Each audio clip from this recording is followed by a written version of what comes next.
Good afternoon, sisters.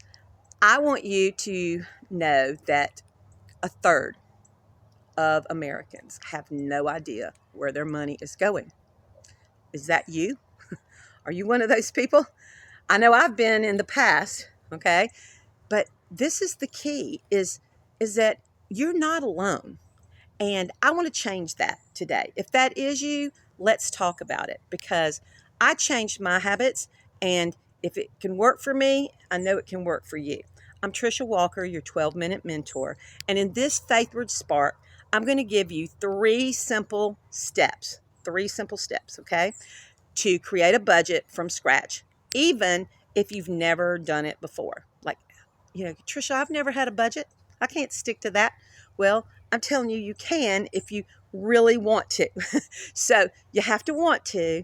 That's number one in life.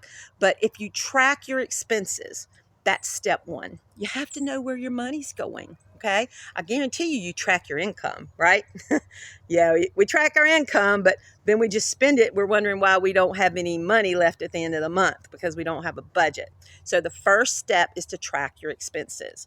And this involves really monitoring every single transaction, no matter how small, and the cash ones. That's where a lot of people, they don't realize how much cash they throw out there because they do use cards most of the time. Or if you go to the gas station and you get gas and you pay for your gas with a card, then you go inside and you spend $25 and you pay cash.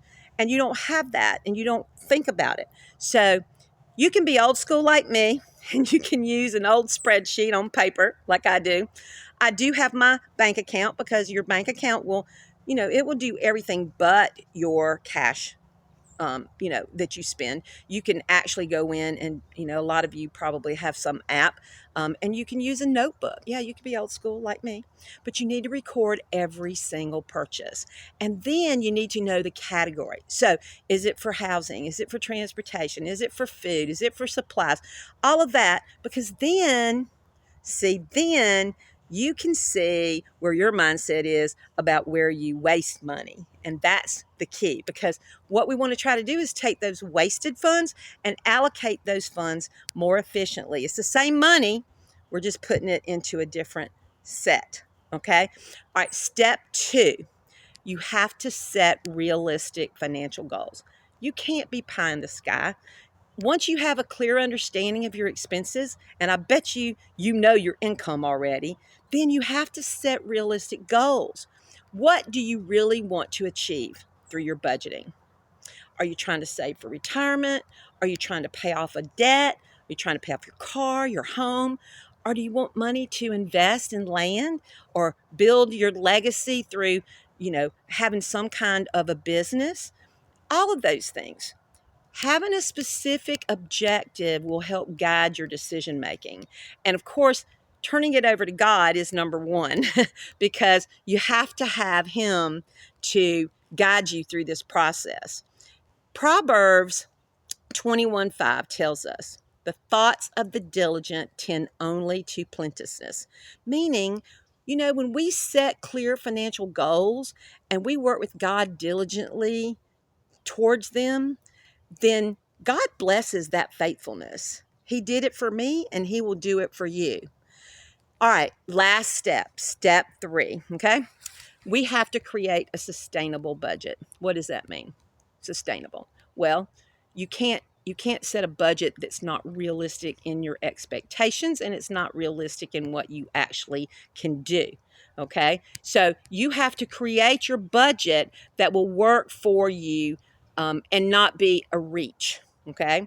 Taking into account all of your fixed expenses and your income, and then look at how you can take the expenses that are not fixed and repurpose them, reuse them for something for good. Okay, so basically, waste not, want not.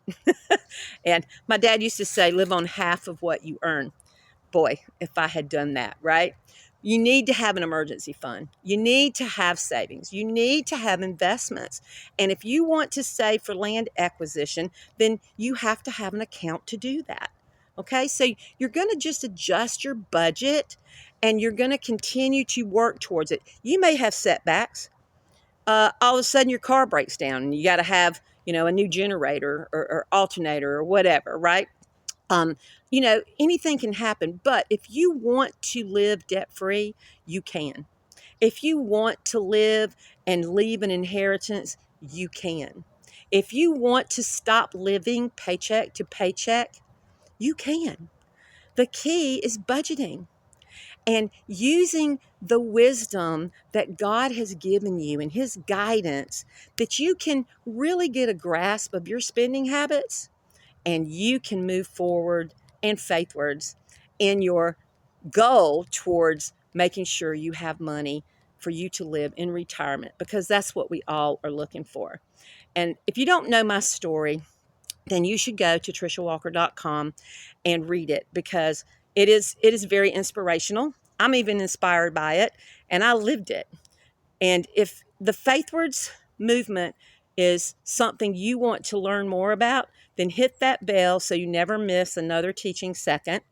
And I just look forward to supporting you. If you have any questions, if you want to do a budget and you need some help, reach out to me. Okay, I'm happy to help. And remember, no matter what, always move faithwards. God bless you.